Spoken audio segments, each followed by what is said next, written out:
All right, guys, today we got a 2015 Scion FRS. Client put his own motor in. It won't run. Let's get into it. All right, so looking at it, I mean, we can see it's got some damage and stuff to it. I don't know how long ago he put the motor in it or what he's tried. I have no clue. Let's go ahead and let's see what it sounds like first. Automatic. Hey. All right. I mean, sounds normal cranking. 105,000, a little over 105,000 miles, almost 106,000 miles on it, so not many miles. Let's just see. All right. Right off the bat, we've got no RPM. That doesn't mean, not saying that, that's a big thing, but definitely something to think about. Got to check engine light. That's good. As far as just it illuminating. All right, let's go ahead.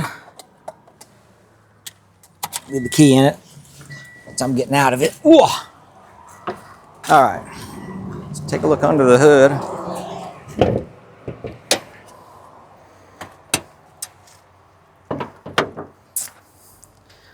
Well, daggone, no wonder it won't run. It's got a Subaru motor in it. Just kidding. All right. Gotta definitely have a hole right here. It does have a mass airflow. I don't think that's going to make it not start at all. All right, well, you guys know the first thing I'm going to do. This has got. Yeah, I mean. Yeah. Make sure everything's kind of. If I see anything obvious here. Do a quick visual here. Let's do a quick visual. I don't want to get too deep down a rabbit hole looking.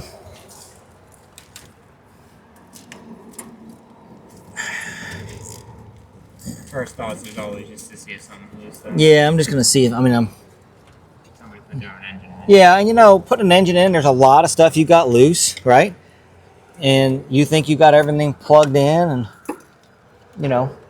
I've had it where other guys will walk over and you think you've looked at everything 15 ways to Sunday, and then somebody else will walk over and go, "Hey man, you forgot that."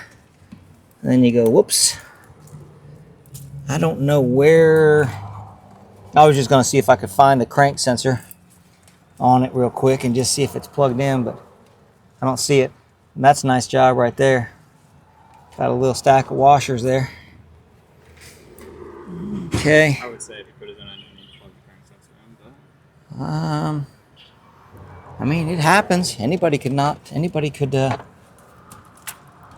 ground wires are hooked up at least. I see a couple of them anyway. Ground's under here. Yeah.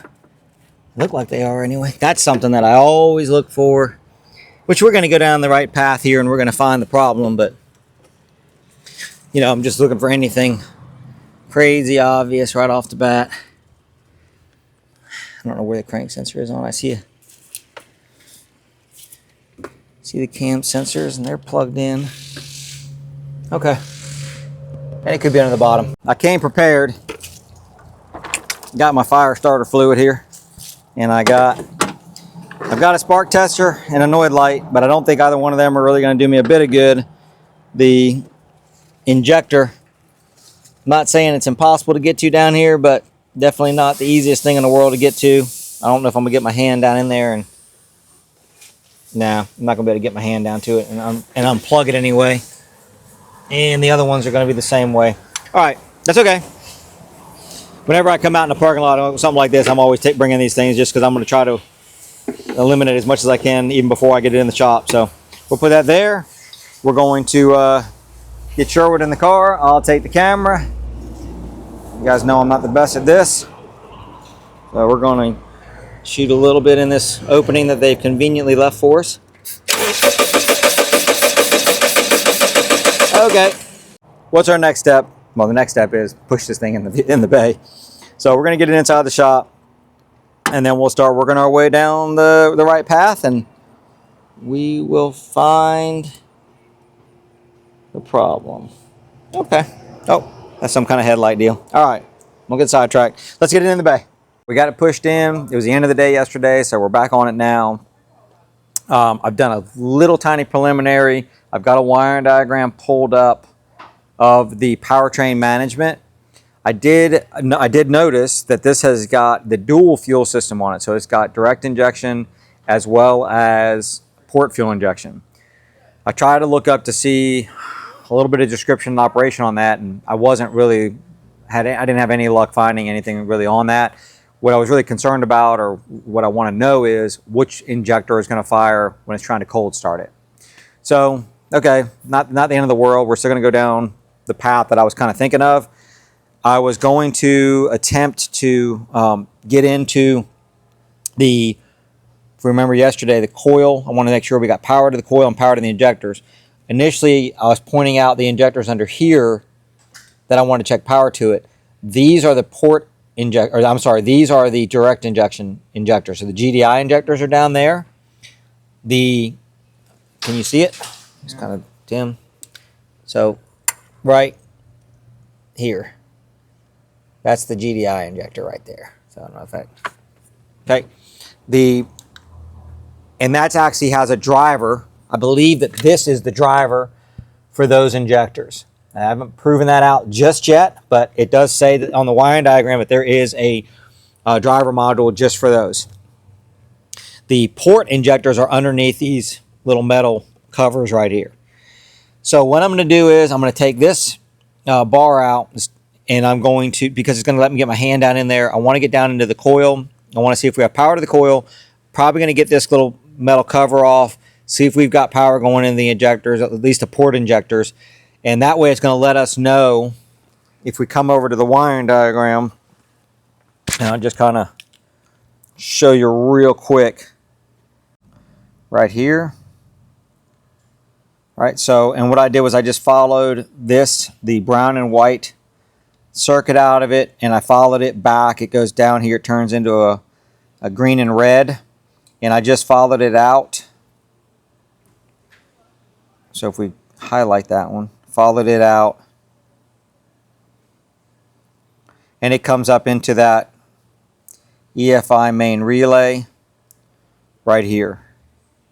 So what I'm just basically looking at is that thing getting energized? Is it, is anything happening on this, because we know that's got to be one of the first things that's going to happen. So we're going to go, oops, goes out of that. So we're going to look at that. I did not look at the port fuel injectors. Let's see where they get power from. Let's see. All right, so the port fuel injectors are right here. Make sure I'm doing this right. Yeah, this is the port fuel injectors right there. All right, and those get their power. Whoops. I like that one. All right. So let's follow that back and see where that goes. All right, airflow meter, okay. Oops. Looks like it feeds quite a bit of all the VVT sensors. So this is basically feeding a ton of stuff. And where does it also feeds into the engine control module in a couple of spots. So we can see that it feeds into it here and here.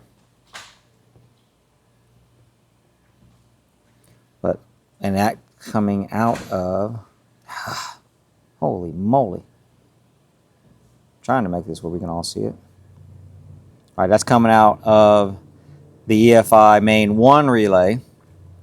So, which makes sense. So let's go ahead, and it's going to be a good idea now. Let's just real quick, I'll show you guys what I saw. I was just, if you've seen my videos before, you kind of know I start at the bottom and just kind of roll around just to see where everything is. And when we did that on this one, I noticed this guy right here. So injector driver, module of some type.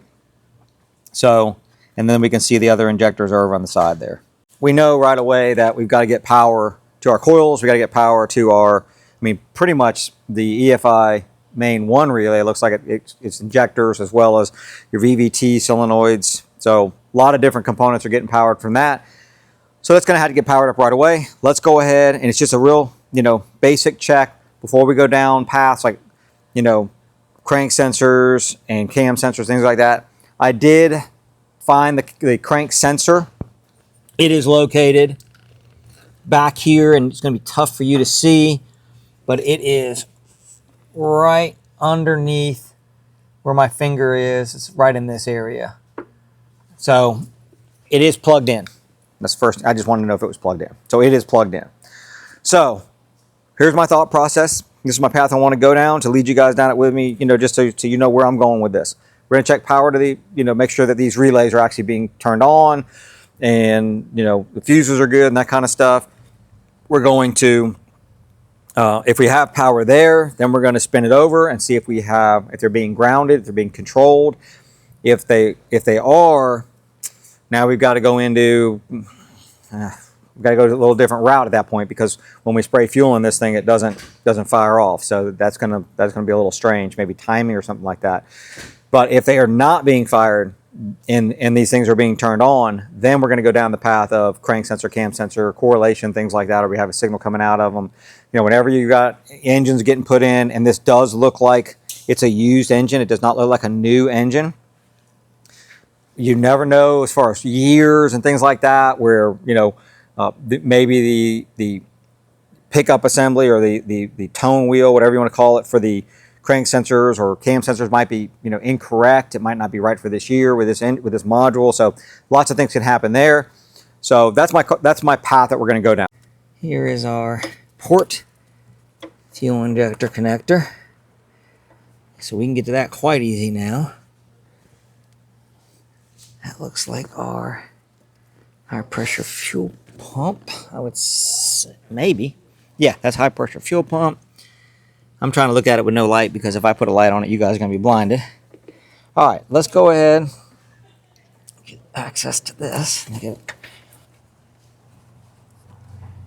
Goodness. There we go. All right. I got a piercing probe in there, and one of the I tried to get the I got a T-piercer in there. I tried to get the back probe on it. These back probes sometimes will get loose. There's little screws in here and they'll flop all over the place, and it becomes a problem. So if you see that happening, you need to tighten these things up and replace the pins regularly. We bend them all over the place. But we're going to go ahead and get this one. I'm going to get the coloring for the injector, which is just red. See if I can't back into this one. Yeah, this one's got a nice seal on it. That one down there, that seal's not real friendly. All right, so we are in on that one. And I know it's disconnected, that's okay. Just gonna switch the key on.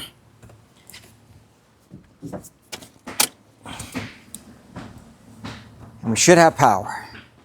And we do have power on both of those. That's fantastic.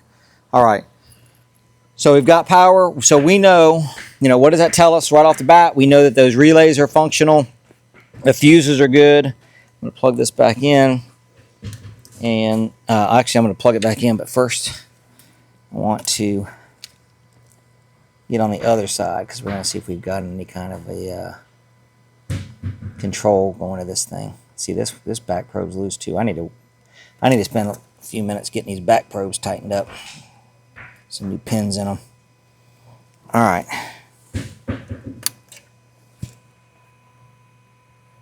All right, so that's in. Okay, so we're on that one. I want to get on the coil, and I want to know each coil is going to be a different color. So there's the ground is brown and yellow. Black and white, black and white. Hold on a second. Let's take a look at this. Black and white is the ground. The middle one is the signal. And so it's going to be the only one that's a different color. So we got brown and white. And then we got the black. What did I say? Black and white. brown and white, black and white. So it's the other one. So on this one, it's going to be whatever that green-ish one is. So let's see if I can't do that. Oh, look at that. I got that one easy. All right. Are we in on that one now? We are in on that one. Beautiful. All right, so now we're in our control for our fuel injector, our port fuel injector, and we're in the control for the ignition coil. So I'm going to go ahead, go over here to deep record, go ahead and start that, and then I'm going to try to start this thing.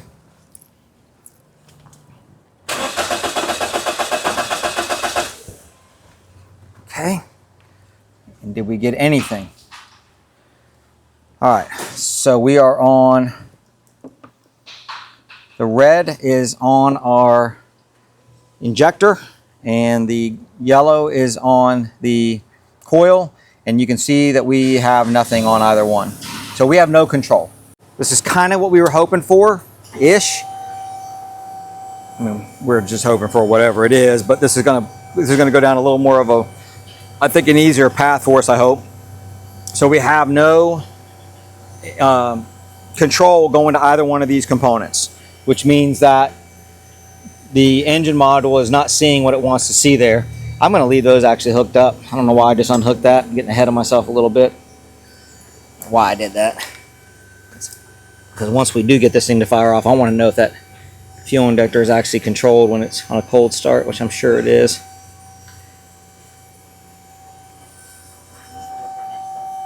All right, next step is I'm going to go ahead and get a scanner in this thing.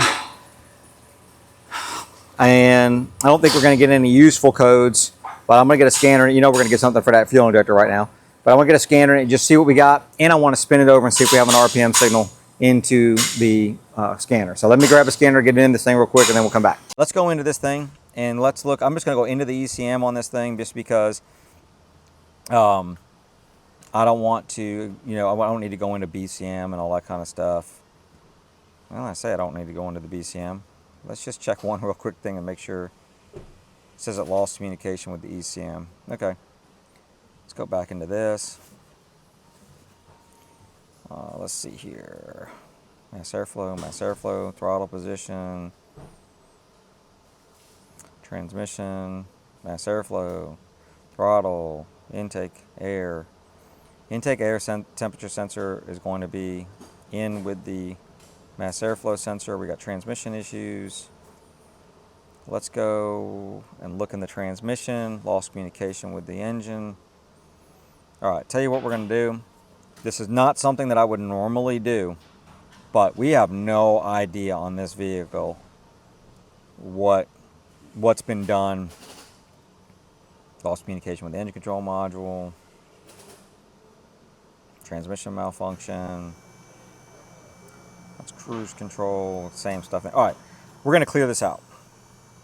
Again, I would not normally tell you to just clear something out right off the bat, but with this situation, I think it's it's going to be smart to do that. All right, so these immediately come back. That's engine control, or the transmission control saying it lost communication with the engine control module. All right, we got something going on. It looks like maybe we got throttle, pedal position switch A, circuit high, mass airflow low, intake air. All right, let's go into this. Let's go into the module. Let's take a look and see what we have for data. I pulled up quite a few PIDs. Normally I wouldn't get as many on here as I have, but we're just trying to get some just some real quick information, as much information as we possibly can. So I wanted to see our battery voltage, going into the module. BM, there's our battery there, and then BM, I'm assuming, is some type of battery, maybe battery monitor voltage. We've got our accelerator, just because we had some throttle codes there, so I just kind of looked at that. I'm depressing the pedal there, letting off, depressing, letting off. Let's see if we can't graph these. There might be a lot on here to graph. Oops. Go back. All right, so that's all of them there. All right, so if I depress the pedal, there's me depressing the pedal, letting off, depressing, letting off. So we can see that our, all of our accelerator pedal sensors are functional. What I don't see on here, so we must have too many PIDs. We have too many things to graph them all. All right, we're going to come back in just a second. Look at that. Let's look at, because I do have throttle position on here also, but I don't see it. So let's just look at this real quick. We got fuel pressure 46.5 psi. That's going to be our low side pressure. Target pressure on the high side is 580 psi. So if we don't have 580 psi, we have 46 because it is not able to generate. I don't have the car spinning over. Let's see if we spin it over, if it does anything. No. So we can almost, think that fuel pressure, that low for 49, is probably going to be the low side pressure. Let's look at our temperature sensors. Ambient temperature 78.8 degrees. We've got our engine oil temperature 78.8 degrees, so those match perfectly. Intake air is not on here. See, I got too many. You can't. Okay, let's go back over here because we can't look at that many PIDs. I knew I had more than that. Yeah, evidently you can only look at a few at a time. All right, so let's scroll down. Trying to make it easy for you guys, but you guys could see the throttle was, the pedal was moving. So there's our ambient temperature 78.8 degrees, engine oil temperature 78.8 degrees. Here's our fuel pressure again. Intake air temperature sitting at 100 degrees. So, there we have a 20-degree difference, more than 20 degrees. Mass airflow 0.850. I mean, obviously we have no airflow going through there right this second. I don't know that I'd hold a bunch of water with that, but, just I wouldn't be worrying about that little bit of a reading. That could be, a placeholder or something that they put there when the engine's not running. There's our throttle sensor. So let's go ahead and move I'm moving my pedal again so we can see that throttle sensor 2 is going up and down. The throttle idle position is definitely working. Throttle position down here, working. So we know that throttle is moving. There's our throttle position sensors 1 and 2, moving. All right, so, yep. All right, so things are working, they're moving, they're doing kind of something there.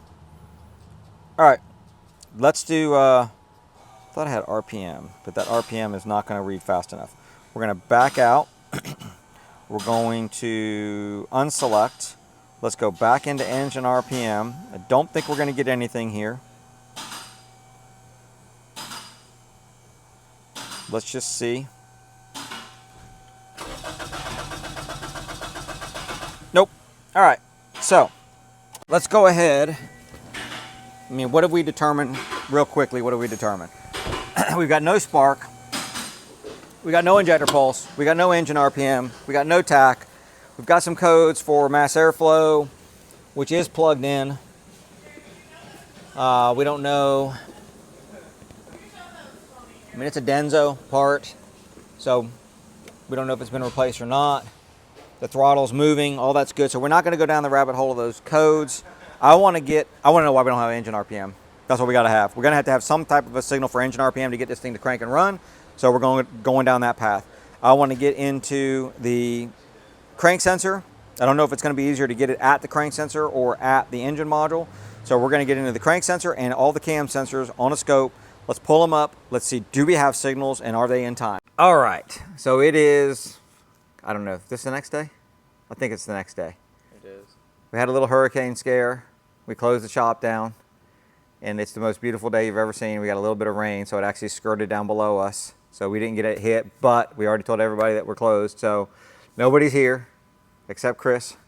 Chris came in to hang out with us. So it's gonna be quiet. So when we left off here, we were getting into the crank sensor and the cam sensor. So I've got the white lead into the crank sensor signal. The purple is into the other side of the crank sensor, so we're not worried about that one. I've got the yellow on bank 1 intake, red on bank 1 exhaust, green on bank 2 intake, and then blue you can't see is down below. It's on the bank 2 exhaust. Spun it over, looking to see, do I not have a crank sensor at all? And we have a crank sensor signal. So let's look at the signals, and then while we're looking at this, I'm going to go over kind of what I had to do to figure. We know we know at least part of what's wrong with this vehicle at this point. So let's look at the wiring, or let's look at the signals. So I've looked at these patterns pretty extensively. You can see how this stuff's working out today. All right. So white's our crank sensor, yellow is our bank 1, yellow and red are bank 1. Now, you can see that we've got these teeth that are, you know, what we'll call the missing teeth right here, and we've got a couple bigger gaps over on this side. So when we're looking at this, you know, the first thing I saw was, do we actually have signals? And yeah, so if we turn the white off, you're going to see, and then if we go ahead and zoom out a little bit, you see that we do have signals from all of the, let's do that. We do have signals from all of the sensors. Now, as this is all the cam sensors, and then if we throw the, whoops, there we go. And then we throw the crank sensor back in there, you can see that we have everything that we should that we need as far as sensor signals go. Everything is the right amplitude, everything is, you know, what it's supposed to be. So let's go ahead and zoom in here, and I want to show you something. All right. So the first thing that kind of popped out at me was these that are kind of sitting over top of each other. These couple that are sitting on top of each other was a little weird to me. It's like, is that supposed to happen? Because that's our 2 intake sensors. So it just seemed a little off, but you know, I just kind of had that in my back pocket just thinking about it. We can see that the crank sensors never do that. So if we look, what we're looking for is, and what we need now is a known good waveform, because we don't know, is this thing in time, because nothing is really lined, we have no idea what's supposed to line up with what at this point.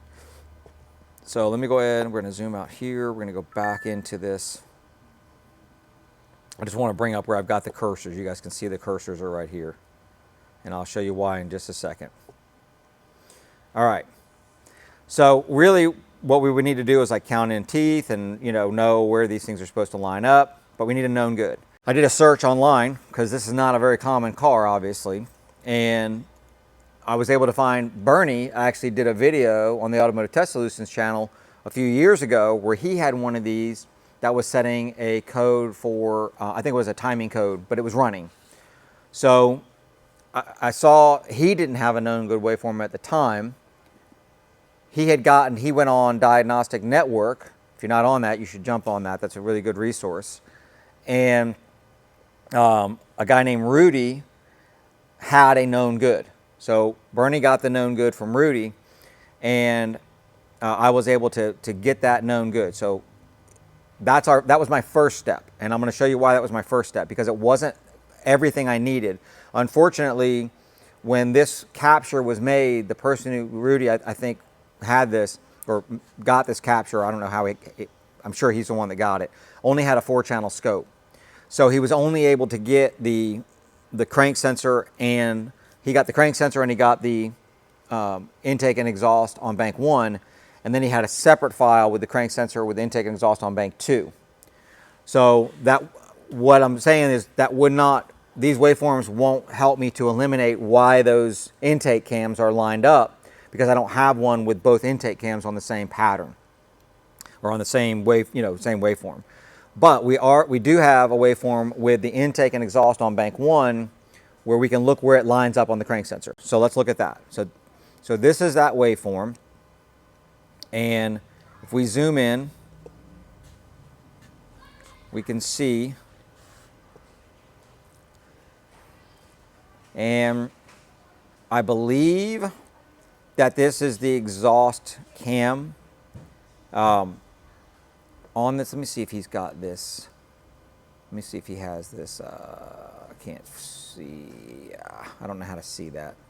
I think this is the exhaust cam, and I'll show you why in just a little bit. But either way, it really doesn't matter, because what we see is one of these is intake, one of these is exhaust, and we can see they're lined up on this gap, right? So if we just zoom out just a little bit, we can see right here they're lined up. They're lined up. Lined up. So, you know, it looks like right about the midpoint of this, if we separate these out, and then we zoom in,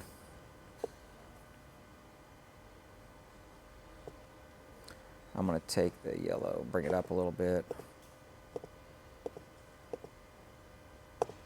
Whoops. And then get some cursors. You can see where this edge of this sensor pretty much breaks that, you know, that little gap tooth, we'll call it, right in half, right? All right, and the reason I say that is, you know, I think that's the exhaust cam, is watching Bernie's video, he had the same thing with the exhaust cam right there, and then he had breaking that gap. He also had the intake cam over here, and zoom in right there, and it was sitting just about where this is. It was a little bit over from that. It's about right here, which, you know, honestly we can move that over just a little bit actually, because it's not quite on that edge. So right about there. So yeah, so this is consistent with what was, you know, what I was watching in Bernie's video.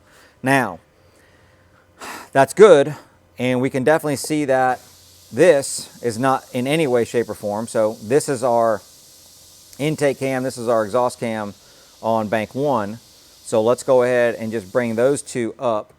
Let's turn off the blue, let's turn off the green, just to make this consistent with what, the only difference now is the white is our crank instead of green on the other waveform. And our yellow is our intake. So if we look here, none of this is lining up with that gap. This should be here. Hope that makes sense. This should be here, and it's not.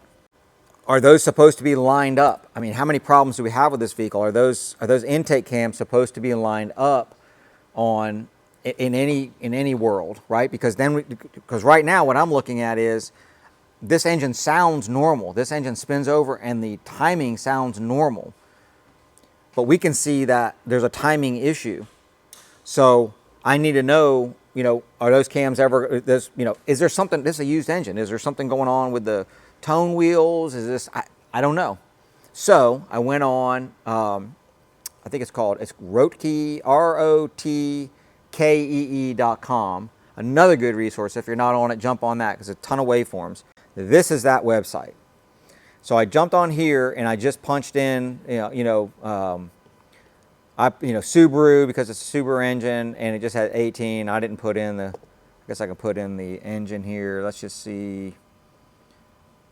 We're just going to keep it like it is, because I'm just going to scroll down through here, and I just want to show you guys something. Because sometimes, even if we're not looking at, we definitely want to look at the exact engine, but through time and experience, you can kind of go, oh, I can see how the engineers think. And generally, they're thinking the same way on multiple engines. So if we look at, for example, if we look at this one, and I know this is not the engine, right? I get that. But if we look at it, we can see that it lines up with two of them just exactly like ours does, right? If we keep going up, that's totally different, right? We get a totally different crank sensor on that one. Here is a 2-liter, right? BRZ, 12 to 21, right? And our channel 2 is exhaust, so there's our exhaust again. And what does it do? It's splitting that one, the one with the single gap tooth. It's splitting that one in half, right? So it's consistent with what we saw in the video. So, point being on this one, that this thing is, looking through all of these waveforms, I think that those intake cams are supposed to, would not be unusual for them to line up with each other based on just what I'm seeing here. So we're not going to go crazy down that path and, go down a rabbit hole there. The next thing I did was I wanted to look at, because what are we picking up? what's the crank sensor picking up? The crank sensor is off from our cam sensors. We know that now 100%. The engine sounds like it's in time. The cam sensors look like, by looking at the waveforms and going over even to the known good and looking at the relationship between our channels and what they, let's see if I can't get them both on here at the same time. Come on, there we go.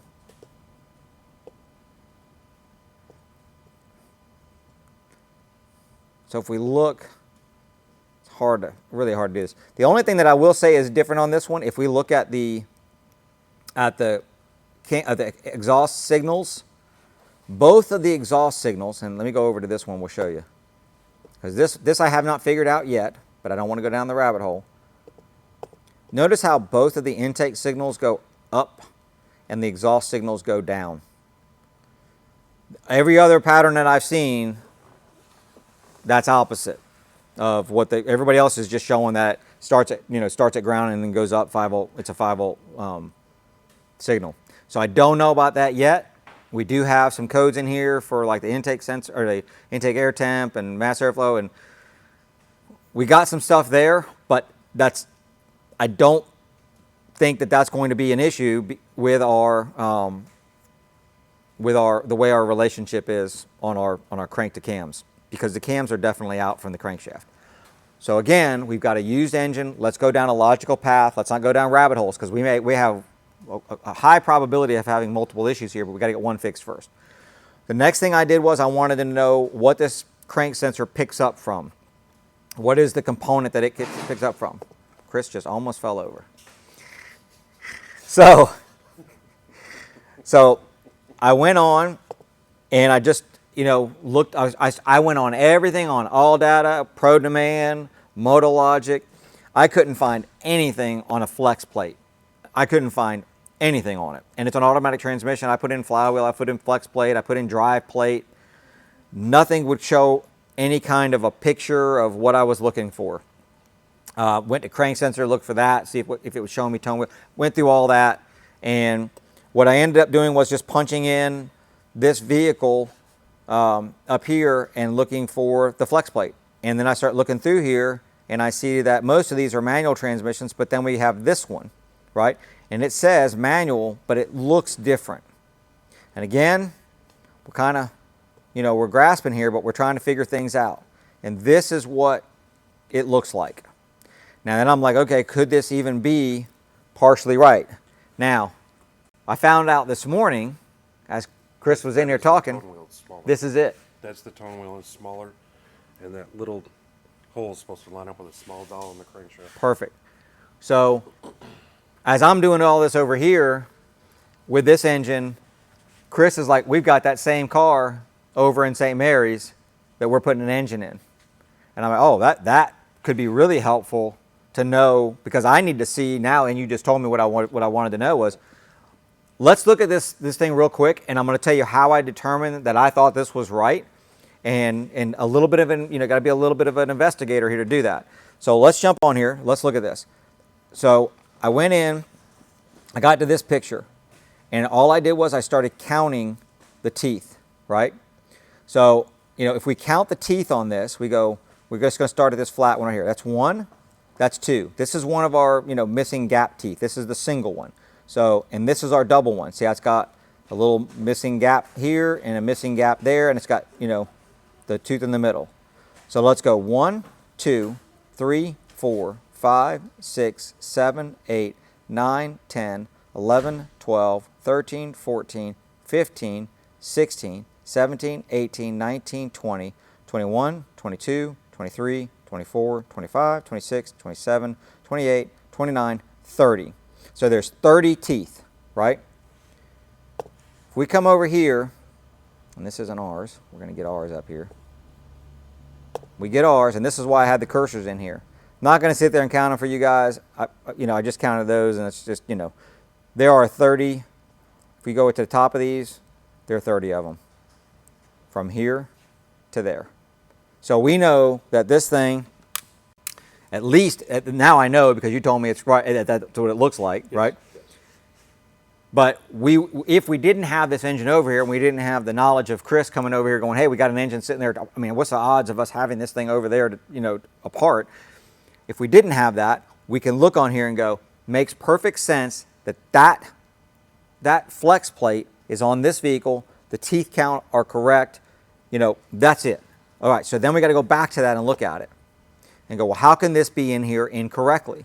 If we look at this flex plate, and Chris just confirmed it, it's got this little hole right here, which is going to be, let's blow this up, which is going to be to line it up on the crankshaft. There's going to be a pin on the crankshaft.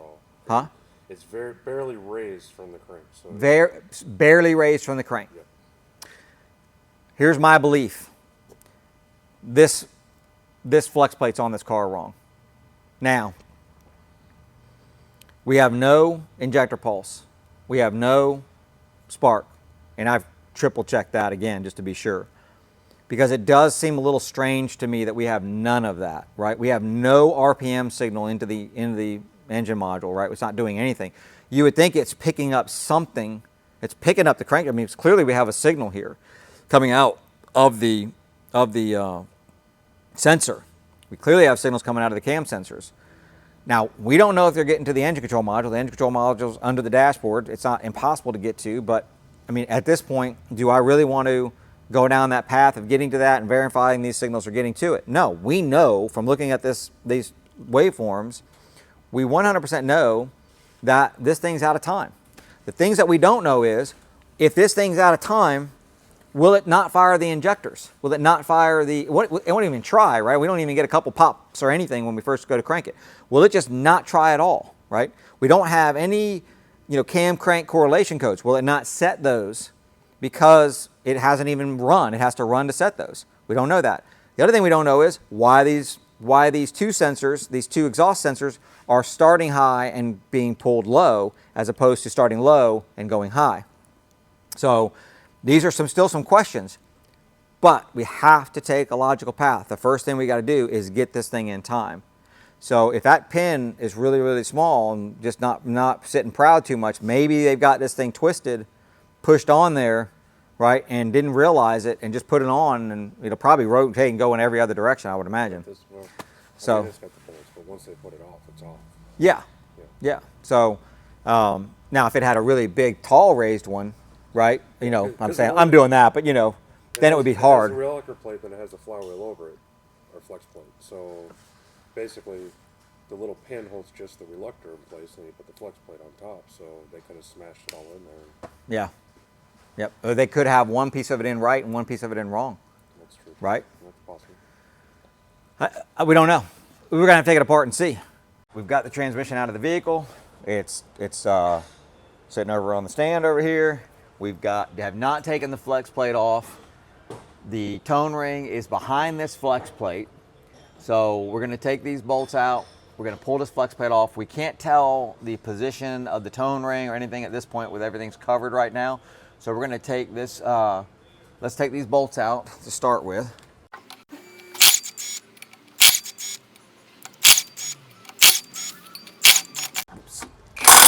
Oops, uh-oh. There we go.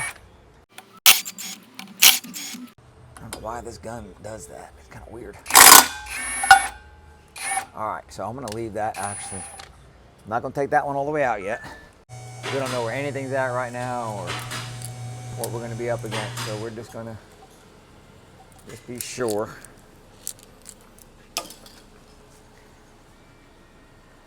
I can't even see it. All right, so we're gonna try to real carefully. I don't want anything to move because I want to see where it's at.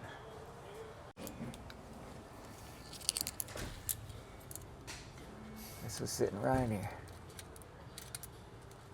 All right, now we know where it's at. All right, cool. Now we can pull it off and see if it was in the correct. All right, perfect. That's exactly what we were wanting. See where we were here? Mm-hmm. And there's the pin. Yep. And Chris was right. That pin does not sit real proud. It's just a little bit over, boy. I know you guys probably can't tell that from the video, but there is not a whole lot sticking out of that. fantastic. That is exactly what we wanted to see. Now let's go ahead. It did indent the, see how it indented the plate. So that must be some soft metal in the plate, because it definitely, and you can see there, you can see from there when it indented the plate just how much it sticks out, because that's not a big indentation in there. Let's just take a look to be sure. I'm just looking at the other side here, because yeah, it kind of did. It's kind of sitting up with just a tiny little bit, like it bent that just a little bit, but I don't think that it's done anything Catastrophic. I don't think it's damaged this. I think we're okay. I think this plate's going to be fine. We just need to get it back on there in the correct position. So here's our crank sensor, right? So we know it's working. This is fantastic. I love this. This is going to work right here. So we know we're going to be past, and there it is. Now it's in there correctly. So that's the correct position. So I got the flex plate back up in here, the tone wheel's back in the correct position. We got to get this thing torqued in place. We're going to get the transmission stuck back in here, and then we're going to come back and we're going to try to fire this thing up. Let's see what we get. We've got the transmission back in it. We do not have the exhaust back on it. A couple things that we found while we're removing the transmission. One, it has a broken exhaust stud. It's fairly easy to get to, so we're going to get that fixed before we put it all the way back together, before we get the exhaust back on it. So there's no exhaust on it right now. The starter bolt, which I think I mentioned in the video earlier, it had like a stack of washers on it. I have no idea why, because that starter bolt went in there perfectly with no washers on it. It's the right length, so that's good. We've got some other things that we're going to need to button up and fix up. We're not going to get into all of this and get him all the way, you know, we're going to let him handle most of that. We just want to get it running. So right now we've got that tone wheel back where it should be. Let's see if this thing fires up and runs. And like I say, it's going to be loud if it starts because no exhaust. And I want to see if I got RPM on here.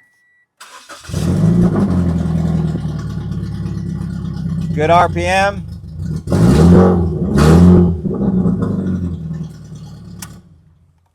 She starts and runs.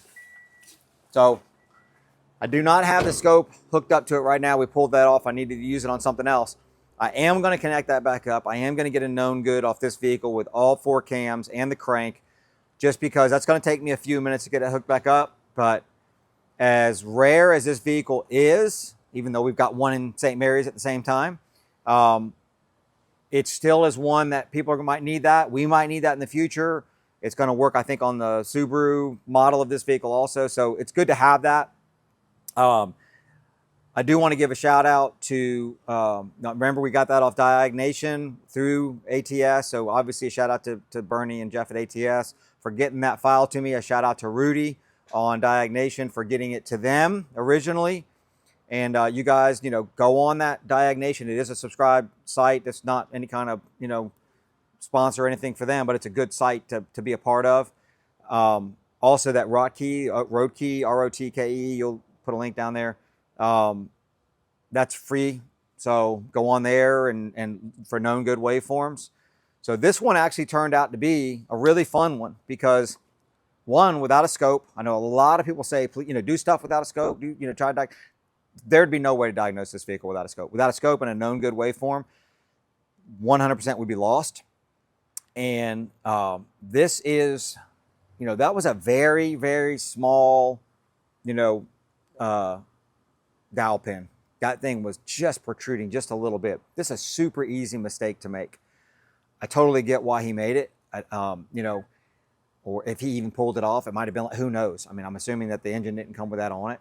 And then he just, you know, took it off his old one, put it on there and went with it. It didn't, you know, wouldn't have sat there and rocked. You know, it just would have went on and put his bolts in. And like I say, tightened it up. We all saw that it indented that tone ring, you know, a little bit. So, but this is the kind of problem that, I mean, I'm sure there's cars that have ended up in the junkyard because of something like this, or pull the motor back out. Hey, I got a bad motor and won't get another motor, right? And maybe eventually you get it back on there, right? So this is the kind of issue that you know, can definitely make a car that nobody ever fixes. Could be that car that nobody ever fixes. So I thought it was a really fun one. I love finding the ones where that tone ring is off like that. You do see that sometimes. So I hope you guys enjoyed this one. If you did, hit that thumbs up, hit that subscribe button, hit that bell notification. Leave a comment down below. Let me know if you've ever run into something like this, what happened to the car, or you know how many parts were put on it before you guys got it to find the problem. We really love to read that stuff. We appreciate you guys. We'll see you in the next one.